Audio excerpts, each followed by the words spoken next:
बड़ी सुबकी हुई है हुकूमत की। इतने बड़े बड़े भंड मारेंगे तो उसके बाद आपको यही नतीजा मिलेगा जो चपेड़ आपके मुंह पे कल पड़ी है। सीधा हुआ कल कह रहे हैं बड़ी सुबकी हुई है हुकूमत की। क्या क्या तो लगने थे ना, बिल्कुल। मतलब क्या क्या कैसे ना लिखते। सबसे की तो उन्होंने कहा कि इसकी तो वैसे कीमत $1 होनी चाहिए, ताकि ये $1 के भी काबिल नहीं है जिस हाल पर आपने PIA को पहुंचा दिया। ठीक है, ये आपके तैयारों का हाल है। ये वो सीट है जिसके अंदर मैं बैठ के इस्लामाबाद से कराची आई। मतलब टॉयलेट्स आपके नहीं काम करते, सीटें आपकी, कौन आखिर इसका वाली वारिस है कौन? इनफ्लाइट एंटरटेनमेंट काम नहीं करती, स्क्रीनें पड़ी हैं तो उन पे कोई अभी मैं कह रही हूँ टॉयलेट काम नहीं करते, आपको एंटरटेनमेंट की पड़ी हुई है। या जहां बुनियादी स्ट्रक्चर ना हो वहां बंदा एंटरटेनमेंट का क्या करेगा? जय हिंद, स्वागत है आपका हमारे चैनल पर एक और लेटेस्ट वीडियो में। दोस्तों, अगर आप यह वीडियो YouTube पर देख रहे हैं तो प्लीज़ हमारे चैनल को सब्सक्राइब कर लीजिएगा। अगर फेसबुक पर देख रहे हैं तो फेसबुक पेज को फॉलो कीजिएगा और वीडियो को ज़्यादा से ज़्यादा शेयर जरूर कीजिएगा। हम आपके लिए पाकिस्तानी मीडिया की रोज़ाना एक से एक लेटेस्ट वीडियो लेकर आते रहते हैं। तो दोस्तों, पाकिस्तान के बारे में आप जानते होंगे किस तरह से दोस्तों पाकिस्तान अब इकनॉमिक रूप से पूरी तरह से बिखर चुका है। आए दिन दोस्तों पाकिस्तान कुछ ना कुछ बेचता ही रहता है या गिरवी रखता है। तो दोस्तों, पाकिस्तान पर अब दुनिया भर से जितना कर्ज मिलना था वह कर्ज अब पाकिस्तान ले चुका है, लेकिन अब भी दोस्तों पाकिस्तानियों कंगाली ख़त्म होने का नाम नहीं ले रही। और दोस्तों, पाकिस्तान के पास जितने भी गवर्नमेंट एसेट थे उनको भी बेचने जा रहा है। तो दोस्तों, अब काफ़ी सारे तो बेच दिया। अब PIA को लेकर बातचीत चल रही थी। तो दोस्तों, नंबर 1 तो पहले PIA के लिए पाकिस्तान को कोई ख़रीदार भी नहीं मिला। वहीं दोस्तों, पाकिस्तानी गवर्नमेंट ने उसकी वैल्यू लगाई थी 85 अरब रुपए, लेकिन दोस्तों 6 पाकिस्तान के कोई ग्राहक थे जिन्होंने PIA की बोली लगाई, लेकिन उनमें से 5 बोली के अंदर आए भी नहीं।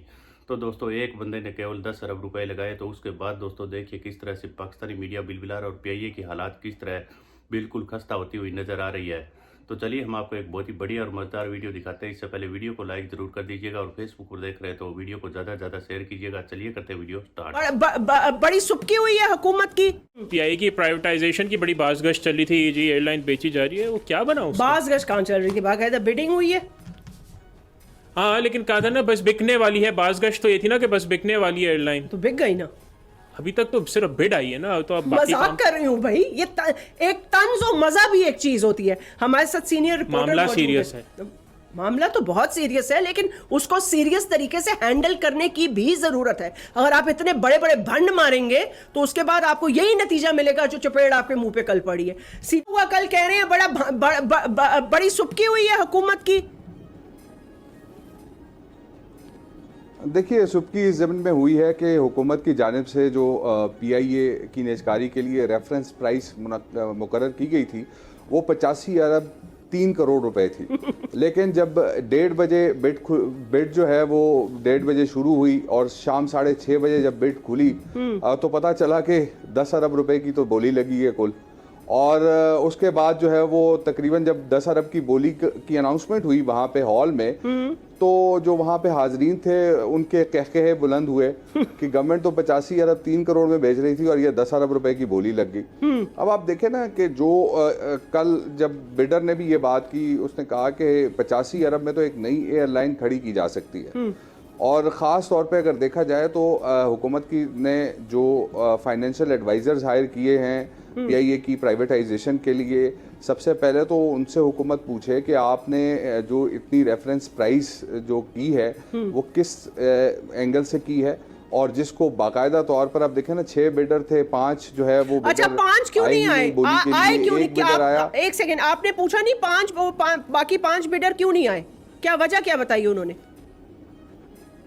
ये मैं आपको बता दूं कि हमने जब ये बिड नहीं हुई थी और उससे 3 से 4 दिन पहले पूछा प्राइवेटाइजेशन कमीशन से कि हमें तो लग रहा है कि जनाब हमारे, क्योंकि हमारे पास खबर थी कि 5 बिडर्स जो हैं वो नहीं हिस्सा लेंगे बोली में, तो हमने खबर दी भी थी और कि एक सिंगल बिडर जो है वो होगा। फिर हुकूमत ने रूल्स में तरमीम करके सिंगल बिडर को अलाउ किया बाकायदा तौर पे।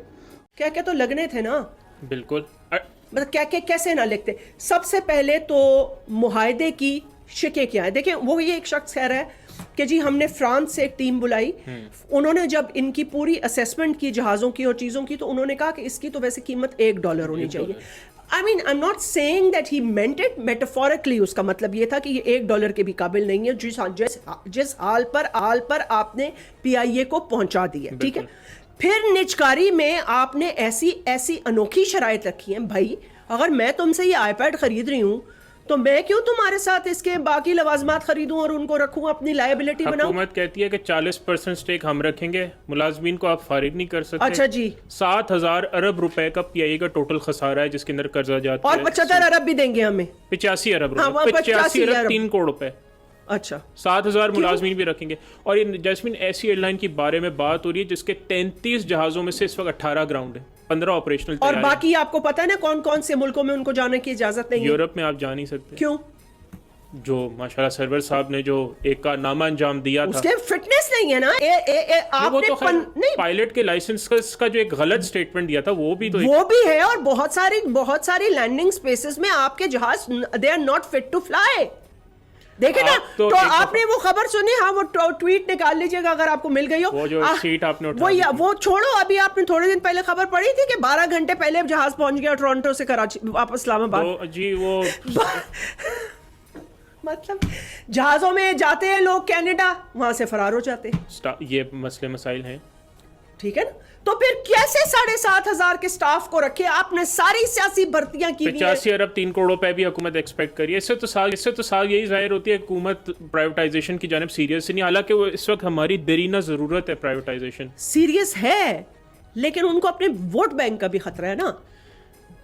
तो या तो फिर मुल्क बच सकता है या फिर ये सियासी भर्तियों के चक्कर में आप अपना वोट बैंक नहीं, ये तो कोई सीरियस इंसान ही करेगा। मतलब ये गवर्नमेंट तो मुझे नहीं लगता अनलेस एंड अनटिल के इनसे ये प्राइवेटाइजेशन पता कैसे हो सकती है? ये प्राइवेटाइजेशन बिल्कुल वैसे ही हो सकती है जैसे 26वीं तरमीम हुई कि आपने पाकिस्तान के एसेट्स को क्यों तबाह किया। देखें, जिस वक्त दुबई ने अपनी मैं नाम नहीं लेती, लेकिन चले अब कोई इतनी बड़ी बात में सबको पता है, इमारात जिस वक्त किसने लॉन्च करवाई, कौन थे उसके पीछे, वो माइंड्स कौन थे? क्या सारे जीनियस माइंड्स भाग गए हमारे मुल्क में? 24 करोड़ की आवाम में मतलब कोई एक अकलमंद नहीं बचा, सारे ही पागल हो गए हैं। ब्लूमबर्ग ने आज स्टोरी शेयर की है कि रिकॉर्ड तादाद में जो आपका ब्रेन ड्रेन हो रहा है। तो अनफॉर्चुनेटली जो हमारे इदारे भी तबाह, जो कॉम्पिटेंट लोगों को जिस तरह एक सिस्टम के तहत बाहर निकाला गया, वो भी तो एक रीजन है। वो मैं आपको दिखाना चाहती हूँ। फिर आप कहते हैं 75 कितने 85 बिलियन और चला दे जरा, चला दे। ये आपके तैयारों का हाल है। ये वो सीट है जिसके अंदर मैं बैठ के इस्लामाबाद से कराची आई।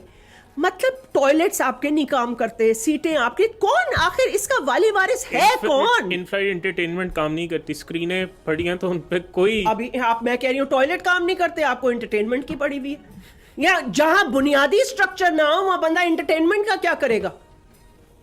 मतलब जो लॉन्ग फ्लाइट्स पे लोग जाते हैं, पाकिस्तान से टोरंटो जाते हैं या लंदन जाते हैं, अब तो पता नहीं लंदन तो जाते हैं, बैन है नहीं जाते।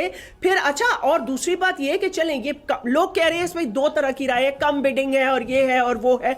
आपके पास लैंडिंग राइट्स भी हैं, शायद रोम के आपके पास लैंडिंग राइट्स हैं, आपके पास हीथ्रो के लैंडिंग राइट्स हैं, मिलियंस ऑफ डॉलर्स के लैंडिंग राइट्स हैं। तो वो भी तो बिक रहे हैं ना इसके साथ, या वो नहीं बिक रहे? देखिए, वो तो एयरलाइन के साथ ही जाएंगे, बट द प्रॉब्लम इज कि ये आपकी नेशनल किटी को तकरीबन 400 से 500 अरब रुपए सालाना पड़ती है आपके। वो बिल्कुल जो उसके आपके वो मेरे और आपके ही टैक्स के पैसों से ही जा रहे हैं ना वो। इवन तो पीआईए का अपना सालाना रेवेन्यू 200 अरब रुपए के करीब है, लेकिन प्रॉब्लम यह कि जो हिस्टोरिकल जो लॉसेस और वो सब भी तो कवर करना है। एटलीस्ट अगर ये प्राइवेटाइज हो जाएगी तो एक स्ट्रक्चर के तहत तो चल सकेगी, लेकिन वो स्ट्रक्चर तो सिर्फ जब ही आ सकता है ना जब ही हुकूमत ने जो शराइत आके रखी हैं उसको किसी तरह हुकूमत को तो पीछे हटना पड़ेगा, जो उन्होंने एक मुझे वजह। इन शराइत पे कोई क्यों खरीदेगा? लॉजिकली तो कोई भी नहीं। मतलब कौन सा ऐसा कारोबारी आदमी है जो इस तरह का कारोबार करना चाहेगा? ठीक है, अच्छा, फिर वो ये कह रहे हैं कि उनका बड़ापन है, वो कह रहे हैं जी चलो 17 महीने तक हम रख भी लेंगे, लेकिन उसके बाद obviously he has to downsize, he has to see कि कौन सा एयरक्राफ्ट नहीं काम कर रहा, उनकी रीवैम्पिंग है, उनके अंदर पूरा स्ट्रक्चरल चेंज आएगा। ये एक लोगों की जानों का मामला है, कोई मजाक थोड़ी है। अब इंडियन गवर्नमेंट ने एयर इंडिया को प्राइवेटाइज किया तो पूरा 100% stake they have given it to Tata, and ये लोग कहते हैं कि जो भी पीआईए को खरीदा वो 10 दिन में लाके पैसे शो करे।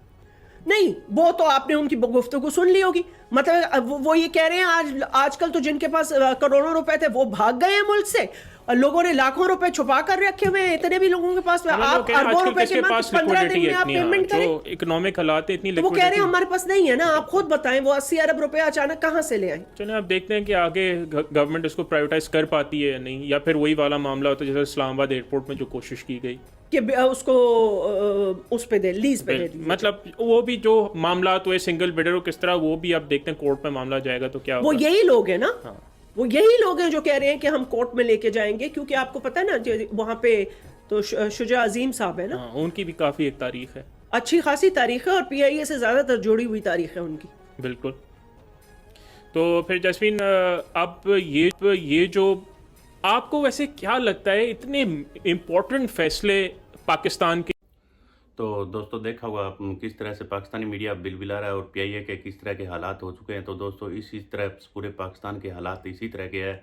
बिल्कुल दोस्तों, पाकिस्तान अब नाजुक दौर से गुजर रहा है, और जिस तरह दोस्तों आज भी पाकिस्तान के नेता लोग और पाकिस्तानी आर्मी के हाथों में पाकिस्तान की लगाम है, लेकिन आज भी वह पाकिस्तान को चूना लगाने से बाज नहीं आ रहे। तो दोस्तों जो पीआईए की कुल वैल्यू लगाने वाले लोग थे उनको ही दोस्तों 2 अरब रुपए पाकिस्तान ने दे दिए हैं, और सारी अगर पीआईए बिकेगी तो 10 अरब रुपए उसका लगाए जा रहे हैं। तो देख इससे दोस्तों यही अंदाज़ा लगता है कि किस तरह से पाकिस्तान में करप्शन भरा हुआ है। दोस्तों 2 अरब केवल उसकी वैल्यूएशन करने के लिए ही खर्च कर दिए। तो ऐसे हालात में दोस्तों आगे आने वाले दिन पाकिस्तान के और भी खतरनाक होते रहेंगे। देखते हैं पाकिस्तान कितने दिनों तक अपना माल इसी तरह बेचता रहेगा। एक ना एक दिन आएगा दोस्तों जब ये सब कुछ गिरवी रख देंगे और सब कुछ बेच डालेंगे, तब जाकर पाकिस्तान में बिल्कुल तबाही मचेगी। तो देखते हैं कब तक पाकिस्तान इसी तरह